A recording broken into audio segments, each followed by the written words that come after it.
Trading psychology trading की दुनिया का एक ऐसा टर्म जिससे सिर्फ बिगिनर ट्रेडर्स नहीं प्रो ट्रेडर्स भी घबराते हैं। क्यों आपका इससे करियर तक खत्म हो सकता है और क्या होता है इसका इंपैक्ट आपके ट्रेडिंग पे। इस वीडियो में सारा कवर करूंगा, ए से लेकर जेड तक मैं सब कुछ आपको इसके बारे में बताऊंगा। क्या इसका सोल्यूशन होता है वो भी मैं आपको एक्सप्लेन करूंगा। बस मुझे एक लाइक शेयर और सब्सक्राइब कर दो, क्योंकि यार ये कंटेंट बनाने में बहुत ही मेहनत लगती है। ये सारा कंटेंट मैं आपके लिए फ्री में लाता हूं, बस मुझे आपका सपोर्ट चाहिए। बट बिना टाइम वेस्ट करे हुए अब इस वीडियो को जल्दी से स्टार्ट करते हैं। तो सबसे पहले मैं आपको बताता हूं कि ट्रेडिंग साइकोलॉजी एक्चुअल में होती क्या है। कि ट्रेडिंग साइकोलॉजी तो सब बोल देते हैं, बट एक्चुअल में इसका मीनिंग क्या होता है। इसको ऐसे समझो कि मान लो आप एग्जाम के लिए प्रिपेयर कर रहे हो और आपने दो चीजें पढ़ी, उनमें से आपने एक चीज को छोड़ दिया, ज्यादा ध्यान नहीं दिया, और एक चीज को आपने कंप्लीटली पढ़ा क्योंकि आपको लगा वो पार्ट इंपॉर्टेंट है। तो इसको ऐसे समझते हैं पार्ट 1 और पार्ट 2 में आप दोनों पढ़ के गए, बट आपने पार्ट 1 पे ज्यादा ध्यान दिया। अब आप एग्जाम देने बैठे और जो आपका पार्ट 2 था वो आपको बिल्कुल भी याद नहीं था और वही पेपर में आ गया। तो इससे क्या होगा कि आपकी जो मेंटल साइकोलॉजी है, जिसे हम इमोशंस भी कहते हैं, वो आपका कंप्लीटली डिस्टर्ब हो जाएगा, खराब हो जाएगा। क्यों? क्योंकि आप जो चीज को नहीं पढ़ के जाने की सोच रहे थे, जो चीज आपके माइंड में थी कि आप कर सकते थे बट आपने नहीं करी, उस वजह से आपकी साइकोलॉजी खराब हो जाएगी। हो सकता है उसके बाद आप मेंटली बहुत ज्यादा एग्जॉस्ट हो गए ये देख के कि आपको क्वेश्चन आता था बट फिर भी आपने छोड़ दिया, तो आपका जो बाकी का एग्जाम है वो आप गलत दे सकते हो। तो इसी तरीके से होती है ट्रेडिंग साइकोलॉजी। जब भी आप ट्रेड्स लेते हो, कोई भी आप ट्रेड ले रहे हो, मान लो उसमें आपका प्रॉफिट लॉस चल रहा है, उसकी वजह से आपके मेंटल पीस पर इंपैक्ट पड़ रहा है, उसको बेसिकली कहते हैं ट्रेडिंग साइकोलॉजी। ट्रेडिंग साइकोलॉजी तो हमने समझ लिया क्या होता है, बट ट्रेडिंग साइकोलॉजी होता क्यों है ट्रेडिंग में? क्योंकि ट्रेडिंग में तो एक ऐसी चीज है जहां पर सिर्फ कैंडल स्टिक पैटर्न दिख रहे होते हैं, चार्ट्स दिख रहे होते हैं, ये सारी चीजें दिख रही होती है, बट फिर भी आप मेंटली क्यों एग्जॉस्ट होते हो? उसका रीजन होता है पैसे, कैपिटल। जो आपका कैपिटल होता है उसकी वजह से आपका जो मेंटल पीस होता है ट्रेडिंग में वो कंप्लीटली रूइन हो जाता है, खराब हो जाता है। और उसका सिंपल रीजन ये है कि देखो, आप जब भी पैसे लगा रहे हो मार्केट में, कभी भी मार्केट में अप एंड डाउन हो रही है, आपके प्रॉफिट एंड लॉस चल रहा है, आपको स्क्रीन पे दिख रहा है, तो आप अगर एक तरीके से सोचोगे तो बहुत ही ज्यादा एग्जॉस्टिंग होता है। क्योंकि जब भी मार्केट पे पीएनएल चल रहा होता है हमारा, भले प्रॉफिट छोटा हो रहा हो या कम हो रहा हो, या लॉस कम हो रहा हो, छोटा हो रहा हो और बढ़ रहा हो, उससे मतलब नहीं होता, बस पैसे चल रहे हैं, इस चीज को आप मन में रखते हो और उसी की वजह से आप मेंटली चैलेंजिंग हो जाता है ये गेम। मेंटली चैलेंजिंग यही रीजन होता है क्योंकि इसमें पैसे इन्वॉल्व होता है। कोई भी करियर देखोगे आप, एस्ट्रोनॉट बनने जा रहे हो, उसमें क्या करना है? पढ़ाई करनी है, डिग्री लेनी है, एस्ट्रोनॉट बन के रॉकेट्स में आपको काम करना है। उसी तरीके से इंजीनियर, ब्रिज वगैरह बनाना है, तो किसी भी चीज में पैसा इन्वॉल्व नहीं हो रहा जिससे आप और पैसा कमाओ। क्योंकि ट्रेडिंग बिजनेस है, तो ट्रेडिंग बिजनेस में आपको पैसे तो लगाने ही पड़ेंगे और तभी आप पैसा कमाओगे। बट जिस भी जगह पर, जिस भी बिजनेस में बहुत ज्यादा पैसा इन्वॉल्व हो जाता है, ट्रेडिंग उनमें से एक है, वहां पर आपकी ट्रेडिंग साइकोलॉजी आ जाती है। और कैपिटल उसका मेन रीजन होता है, उसकी रूट्स होती है कि कैपिटल की वजह से आपकी ट्रेडिंग साइकोलॉजी खराब होती है। देखो, मैं आपको एक सिंपल सी चीज बताता हूँ कि अगर आपको अपना मेंटल पीस रखना है तो भाई सबसे पहले आप एक जॉब ज्वाइन करो, कोई भी जॉब लो, कोई भी इनकम सोर्स क्रिएट करो। बेसिकली कहने का मतलब मेरा ये है, अगर आप 18+ हो तो आई थिंक जॉब जो है वो सबसे बेसिक चीज है जो कि आप ले सकते हो। क्योंकि अगर आप अपने माँ बाप के पैसे उड़ाओगे, उनको समझ में नहीं आएगा कि ट्रेडिंग एक्चुअल में है क्या, तो आपको जज करेंगे या फिर आपको पैसे ना भी दे, ये भी हो सकता है। बट अगर आप एक जॉब ज्वाइन करते हो, कोई भी छोटी सी जॉब ज्वाइन करो यार, आप किसी एमएनसी में जाके काम कर सकते हो, किसी कॉल सेंटर में जाकर काम कर सकते हो, 15-20 हजार की आपको आराम से जॉब मिल जाएगी। और वहीं से क्या होगा कि आपकी एक जो इनकम सोर्स होती है, एक स्टेबल इनकम सोर्स के, मान लो 20,000 रुपए पकड़ के चलते हैं, आपके हर महीने आ रहा है, तो वो क्या होता है कि वो आपको मेंटली हेल्प करेगा ट्रेडिंग में प्रॉफिटेबल होने के लिए।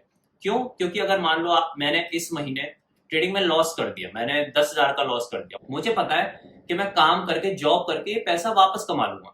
बट उसी जगह पर आप मान लो फ्री बैठे हो, अपनी फैमिली, रिलेटिव, किसी से भी पैसा मांग लिया, तो उससे क्या होगा एक्चुअल में कि वो पैसा अगर आपने लॉसेस करके उड़ा दिया, अब आपके पास कोई और इनकम सोर्स नहीं है। तो ये आपकी ट्रेडिंग साइकोलॉजी इफेक्ट करेगा। जो भी ट्रेड्स ले रहे हो वो कंप्लीटली खराब करोगे आप, ज्यादा प्रॉफिट्स होल्ड नहीं कर पाओ, क्योंकि आपको डर बना रहेगा कि आपको जल्द से जल्द ये काटने हैं। क्योंकि अगर आपने लोन नहीं चुकाया, जो भी पैसा लिया वो नहीं चुकाया, पैसा जल्दी कमाया नहीं, तो ये सारे फैक्टर्स होते हैं यार। इसलिए मैं आपको कह रहा हूँ कोई भी सोर्स ऑफ इनकम क्रिएट करो, भले ही छोटे से छोटा हो, कुछ भी आपका एज अ बैकअप क्रिएट होगा और वो आपकी बहुत ज्यादा हेल्प करेगा ट्रेडिंग में ही प्रॉफिटेबल होने के लिए। तो कुछ भी ट्राई करो कि स्टार्ट कर सको। तो एक और चीज पे आप ध्यान दो कि कभी भी जब भी आप ट्रेडिंग का पैसा ला रहे हो, कैपिटल ला रहे हो, लोन मत लाना। सबसे बड़ा ड्रॉबैक होता है लोन लाने का।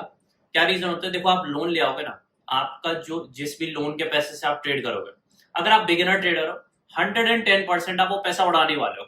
कोई चॉइस ही नहीं है कि आप उस पैसे को बचा लोगे आपके पास। आप उस पैसे को 100% उड़ाने वाले हो स्टार्टिंग में, क्योंकि वही तरीका होता है ट्रेडिंग में एंट्री बैरियर का। देखो, मैं डीमोटिवेट करने के लिए नहीं कह रहा हूँ किसी को भी, बट अगर आप को ट्रेडिंग करते हुए 3 महीने हो गए, 6 महीने हो गए, या फिर 1 साल हो गया, 1 साल तक इनफैक्ट आप ट्रेडिंग में पैसा ऑलमोस्ट 100% अकाउंट उड़ाओगे। अब सोच के देखो कि आप लोन लेके आ जाते हो बैंक से ले आते हो, या फिर रिलेटिव से ले आते हो, फ्रेंड से ले आते हो, मम्मी पापा से लोन मांग लेते हो, अभी लोन दे दो मुझे, मैं उससे ट्रेडिंग स्टार्ट करने चाहता हूँ, और वो पैसे आप लॉसेस में उड़ा देते हो। तो पहली बात तो आपको जो पैसा लॉसेस में आपका एज अ लोन लिया था वो चुकाना पड़ेगा, इंटरेस्ट के साथ। वो भी अगर आपने किसी भी पेरेंट से लिया, उनके अलावा तो आप किसी से भी लोगे, इंटरेस्ट भरना ही पड़ेगा। और साथ ही साथ क्या होगा कि आपका जो मेंटल पीस होता है, जिसे ट्रेडिंग साइकोलॉजी अगेन जो टर्म यूज करते हैं हम, वो भी खराब हो जाएगा। जब भी आप ट्रेड लेने बैठोगे, आपके मन में क्या होगा कि मेरे को लोन चुकाना है, मेरे को इस बंदे का लोन देना, मेरे को उस बंदे का लोन देना। इसलिए भाई कभी भी लोन पे मत लेना। मेरा पर्सनल एक्सपीरियंस है, मैंने स्टार्टिंग में क्रेडिट कार्ड्स पे ट्रेडिंग स्टार्ट करी थी। मैं क्रेडिट कार्ड्स पे ट्रेडिंग कर रहा था, और उस चीज ने मेरी रातों की इनफैक्ट नींद तक उड़ा दी थी, कि मुझे लगता था कि अगर मैंने टाइम पर प्रॉफिट नहीं किया, देखो अब ये चीज आती है, टाइम पर प्रॉफिट नहीं किया, और अगर मेरे लॉस वाला सीजन आ गया, फॉर एग्जांपल मेरे लॉसेस हो रहे बैक टू बैक, तो ये चीजें आपको बहुत ज्यादा मेंटली आपको पेनफुल होंगी। तो भाई इन चीजों को सुधारने का एक ही तरीका है, खुद का कैपिटल लाओ। किसी से भी प्लीज आप लोन मत लो। ट्रेडिंग के लिए तो बिल्कुल भी लोन मत लो। कुछ भी हो सकता है कभी भी ट्रेडिंग में, पैसे कितने भी उड़ सकते हैं, और पूरा अकाउंट तक उड़ सकता है आपका। तो यार लोन मत लेना कभी भी। मैं आपको बस यही छोटी सी सजेशन दूंगा इस चीज को सुधारने के लिए। अब देखो, थोड़ी सी मैंने आपको फाउंडेशन का बता दिया है, ट्रेडिंग साइकोलॉजी एक्चुअल में क्या क्या चीज आपको इफेक्ट कर सकती है। पैसे तो मेन चीज ही हो गई ट्रेडिंग में, क्योंकि वही इन्वॉल्व होता है सबसे ज्यादा। और उसके बाद सबसे बड़ी चीज जिस पे बात करनी है हमको, वो है कि जब आप चार्ट्स पे बैठे होते हो, और चलो सबसे पहले बात करते हैं कि जब भी आप प्रॉफिट में होते हो, क्यों आप प्रॉफिट्स को जल्दी काट देते हो। ये चीज बहुत ही ज्यादा इफेक्ट करेगी आपको लॉन्ग टर्म में। उसका रीजन बताता हूँ। मान लो आप 1:1 का आपका टारगेट है, ठीक है, और आप 1:1 के पहली बार आ जाते हो मार्केट के। अब क्या होगा इससे कि आपको कुछ पल के लिए खुशी मिलेगी कि हाँ भाई मेरा प्रॉफिट हो गया छोटा सा, अब मैं बाहर आ गया इस प्रॉफिट को लेके, नेक्स्ट ट्रेड पे आप मूव ऑन करोगे, राइट। बट लॉन्ग पीरियड में क्या होगा कि जैसे फॉर एग्जांपल अगर आपका लूजिंग फेज आ जाता है, कि लूजिंग पीरियड आ गया, 1 हफ्ते, 2 हफ्ते, 3 हफ्ते, आपका अकाउंट ही उड़ जाएगा। क्योंकि ये सोच के देखो ना, आपका जो रिस्क टू रिवॉर्ड है वो आपका ट्रेडिंग साइकोलॉजी पे ही बेस्ड है। क्योंकि अगर आपका, चलो मान लो आपने 5 ट्रेड लूज किए, बट आपका जो छठा ट्रेड था वो आपका 1:5 का था, तो क्या हुआ कि उसने आपके 5 ट्रेड्स भी कवर कर दिए, और आपको मेंटल पीस भी दिया, हैप्पीनेस दी, आपको एक सेटिस्फेक्शन रहा कि हाँ भाई अगर मैं 5 ट्रेड भी लूज करता हूँ, मुझे ये पता है कि जब मैं बड़ा ट्रेड पकड़ूंगा तो उसमें मैं सारे लॉसेस भी कवर कर लूंगा, प्रॉफिट में भी आ जाऊंगा इनफैक्ट।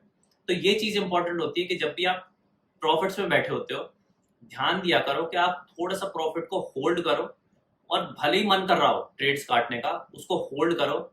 ये एक तरीका होता है ट्रेडिंग साइकोलॉजी सुधारने का, जब भी आप प्रॉफिट में होते हो। उसी तरीके से जो लॉसेस होते हैं, मैं क्या करता हूँ लॉसेस में, कि जैसे ही मेरा ट्रेड लॉसेस में जाना चालू कर देता है, मेरी जो होप होती है कि भाई मे बी ये रिवर्स हो सकता है, मेरे प्रॉफिट में आ सकता है, रिवर्स हो सकता है, नहीं, मोस्ट चांसेस है, इनफैक्ट 90% ही चांसेस होते हैं कि वो ट्रेड लॉस में ही जाएगा। और अगर आपने लॉस अपने जो आपने सेटअप बना रखा था उस पर अगर आपने लॉस नहीं लिया, तो चांसेस बहुत हाई होते हैं कि आप बड़ा लॉस लेके निकलोगे, या फिर आप मल्टीपल लॉसेस लोगे और आपका ट्रेड के साथ साथ सारा पूरा का पूरा अकाउंट उड़ जाएगा। तो भाई इस पे ध्यान दो कि जब भी आप लॉस लेने के लिए रेडी होते हो, ट्राई करो कि जो आपका प्रॉपर लॉस है, कि मान लो आपने 100 पॉइंट्स पे लॉस का स्टॉप लॉस रखा हुआ है, उससे पहले ही लॉस ले लो। ये आपका बहुत हेल्प करेगा इम्प्रूव करने में साइकोलॉजी। आपको पता है कि आप जब भी लॉस लेते हो, छोटे लॉस लेते हो, उसी तरीके से जब भी प्रॉफिट लेते हो, बड़े प्रॉफिट लेते हो। सिंपली आपकी खुद ब खुद ही आपकी ट्रेडिंग साइकोलॉजी सुधर जाएगी, और ये ही आपको अल्टीमेटली क्या होता है, प्रॉफिटेबल बनाता है। तो इस तरीके से इन चीजों को समझो, और इस तरीके से लॉसेस पे काम करो। अब साथ ही साथ देखते हैं कि मान लो आपको लालच आ रहा है, आप प्रॉफिट में हो, कुछ लोग क्या करते हैं कि प्रॉफिट में वो प्रॉफिट को होल्ड करते चले जाएंगे। तो देखो, अगर आप प्रॉफिट को होल्ड करते चले जाओगे, मान लो मार्केट वहां से रिवर्स हो जाती है, क्या होगा अचानक से आपके इमोशंस कंट्रोल में आ जाएंगे, और हो सकता है वो आपको बार बार ट्रेड लेने पे मजबूर करें, कोई गलत ट्रेड लेने पे मजबूर करें, आपके सेटअप से हटके आपको ट्रेड लेने पर मजबूर करें। तो इसको अवॉइड करने के लिए सिंपली टू ट्रेड थ्योरी रखो। उसमें क्या होता है, ये एक बहुत इंपॉर्टेंट थ्योरी होती है कि दिन में आप सिर्फ 2 ट्रेड्स लोगे, प्रॉफिट होता है लॉस होता है मैटर नहीं करता, 2 ट्रेड से ज्यादा नहीं होने चाहिए। अगर आपके लॉसेस हो रहे हैं 2 ट्रेड में बाहर आ जाओ, पहले ट्रेड में प्रॉफिट हो जाता है फिर तो कोई बात ही नहीं है, वहां पर आप डे क्लोज कर सकते हो। बट ह्यूमन साइकोलॉजी के हिसाब से 2 ट्रेड्स के अगर आप ऊपर लेते हो तो वहां पर आप रैशनल डिसीजन नहीं लोगे। कहने का मतलब यह है कि वहां पर आप सिस्टमैटिकली नहीं सोचते, वहां पर आप या तो किसी इमोशन में सोचोगे क्योंकि आपके लॉसेस हो चुके हैं, आपको प्रॉफिट्स वापस कमाने हैं। तो इसी को 2 ट्रेड्स थ्योरी कहते हैं। और सिर्फ अपने आप को 2 ट्रेड्स तक रखो, अपने आप आपकी धीरे धीरे चीजें सुधरने लगेंगी और आप प्रॉफिट्स भी देखने लगोगे मार्केट में। बस इन चीजों को सुधार लो और इन पे धीरे धीरे ध्यान दो। साथ ही साथ गाइस मैंने लिंक इन द डिस्क्रिप्शन दे रखा है आपको, डेल्टा एक्सचेंज का फ्री में ब्रोकर है, आप उस पर आपके लॉग इन कर सकते हो। क्रिप्टो एक्सचेंज, क्रिप्टो करेंसीज वगैरह जो भी आपको ट्रेड करनी है 10% ऑफ मिलेगा। इस लिंक को यूज करके आराम से लिंक को यूज करो।